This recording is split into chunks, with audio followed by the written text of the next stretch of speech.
the strategy behind the sequencing of your lots is really based on how do I provide myself flexibility and how do I get the most amount of money out of it. And if you have two identical machines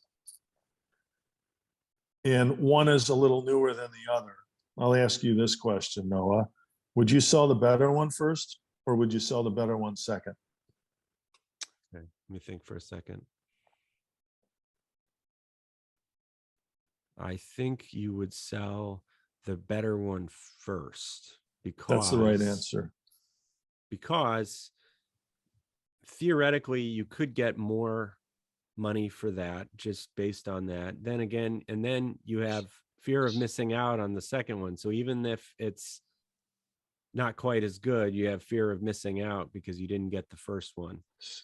Your answer is correct. Also, and everything you said is sets correct. a bar. It sets the bar. It sets the bar because everybody wants the good one. Everybody wants the best one. So you've set the bar at a higher price.